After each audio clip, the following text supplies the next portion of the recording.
J'aimerais que vous écoutiez cette vidéo très intéressante, très enrichissante que j'ai décidé de partager avec vous. Je précise bien, je ne suis pas le détenteur des droits d'auteur de cette vidéo. Regardez-la, si elle vous a intéressé, abonnez-vous, partagez, on commence. On veut faire comprendre au Burkina qu'en réalité, c'est en interne, la rébellion en interne, et vient de vos propres États. Tout à fait. Dans quel contexte? Montons un peu, allons dans le contexte. Dr Sango, j'ai voulu qu'il pèse cette profondeur-là. C'est un contexte très dangereux. Regardez stratégiquement comment ils ont procédé. Quelques jours, ils vont dans un parlement, M. Goma, représentant de la France, ancien chef des renseignements, général français, attaque dans un parlement une question africaine. Le Burkina Faso ne fait pas partie, n'est-ce pas, de la zone européenne. Le Parlement a trois rôles fondamentaux. Un, représenter sa population. Et nous sommes dans un Parlement régional. Ça veut dire qu'il faut représenter les aspirations de la population européenne. Deux, le Parlement est chargé de voter les lois. Trois, le Parlement est chargé de contrôler l'action gouvernementale. Le Burkina Faso, venez chercher quoi là-bas? Quand vous avez ces trois rôles, Dr Sango, politologue chevronné de votre État, le Burkina Faso, venez chercher quoi là-bas? Non seulement on évoque la question du Burkina Faso là-bas, le Burkina Faso, dans l'application de la réciprocité, va convoquer, n'est-ce pas? Et 2 jours après, il va rompre officiellement ses relations et il va sortir de la CPI et annoncer que bientôt il sort de l'ONU. Le 30, le lendemain, on frappe. Vous pensez que c'est anodin? On voulait justifier le fait, parce que sur ce Parlement, qu'est-ce qui avait été convoqué? Les questions des droits, les libertés des hommes, mais beaucoup plus les questions sécuritaires. Donc on voulait justifier qu'en réalité, il y a de l'insécurité là-bas. Donc on a raison. Encore, il faut intervenir donc là, par force. Raison pour laquelle le Burkina Faso a vu ça venir. Il dit, je sors de la CPI. Quelque chose par lequel vous allez nous attaquer. Voilà comment on va détruire l'oiseau en plein atterrissage. L'oiseau était en train de vouloir atterrir, on l'a pris à froid. Monsieur Traoré, nous disons bravo, c'est un grand chasseur. Il a pris net. Peut-être vous n'avez pas vu. Voilà en réalité ce qui s'est passé. Parce que pour avoir une attaque d'une telle envergure, ça veut dire que ça a été bien médité.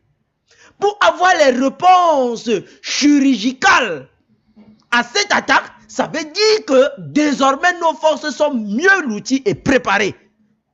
Parce qu'on vous parle des vecteurs aériens qui ont intervenu. Est-ce que vous avez suivi que du côté ami, il y a eu des dégâts? On vous parle à peine de 2 ou 3 soldats qui sont tombés. Vous avez suivi que les civils ont perdu quelque chose? Parce que les vecteurs aériens, c'était chirurgical. Regardez, 400 personnes neutralisées. On parle d'un demi-millier, une attaque. 400 personnes neutralisées. Vous vous imaginez ce que ça peut faire? Donc c'est toute une armée qui a été mobilisée. On vous parle des armées de combat de tout type. 350 motos. On ne voit pas l'ampleur. Hier, nos soldats n'arrivaient pas à maîtriser une attaque de 50 personnes.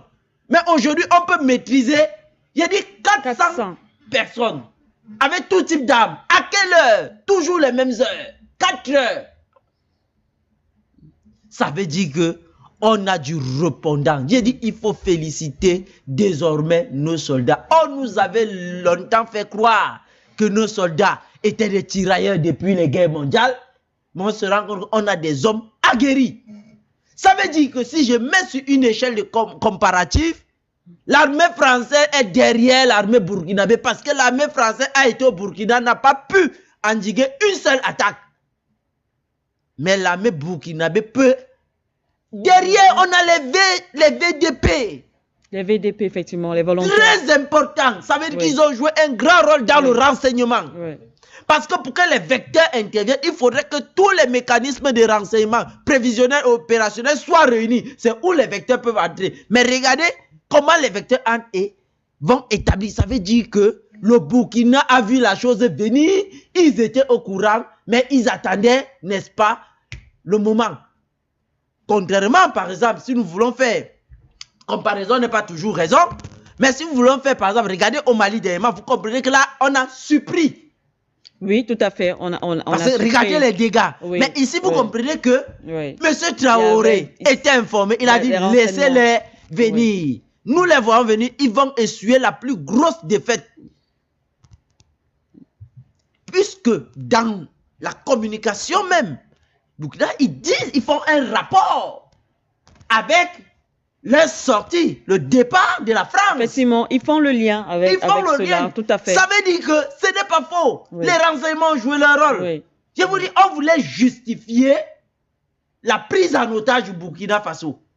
Donc, c'est une attaque qui avait été menée. Si on ne coupait pas l'envol de l'oiseau là, on allait vous dire ce qu'on a évoqué il y a 4 jours en avant au Parlement, c'est une réalité. Votons une résolution qui nous permet d'entrer au Burkina. Dès que vous résistez à la résolution, on va donc activer les normes internationales avec les histoires qu'on appelle la CPI. C'est pour ça que les gars ont coupé tout ça rapidement. Personne n'a vu venir la convocation du représentant de l'Union européenne et le départ acté de la France. Oui, oui. Et vous voyez, la preuve, c'est que ils ont commencé à crier, oui, c'est vrai, quand on déclare parti, il vous faut 1 an pour acter le départ de la CPI, on n'a pas besoin. Et ça, c'est encore une violation, violer la souveraineté des États. Comment, jouissant de mes droits, je donne mon accord pour quelque chose, pour partir de là, c'est le même. Tu prends. C'est ça. Pourquoi tu cries? Oui. Le président Traoré lui-même demande souvent que si ces gars-là disent que vraiment ils n'ont rien à voir avec nous, pourquoi ils se plaignent quand nous on dit partez? Pourquoi ils ne veulent pas partir? Pourquoi ça fait problème? Est-ce que vous avez vu médiatiser cette attaque? Voilà une des choses. Parcourez toutes les chaînes françaises. L'attaque là n'est pas médiatisée. Tout à fait. Parce qu'on a essuyé une autre défaite. Vous avez vu comment on a médiatisé celle du Mali. Vous voyez comment on médiatise celle de la Centrafrique. Effectivement. Vous voyez comment on médiatise quand ils ont réussi. Hein, vous voyez, mais il a dit ce n'est même pas, mais ça passe comme une lettre à la poste.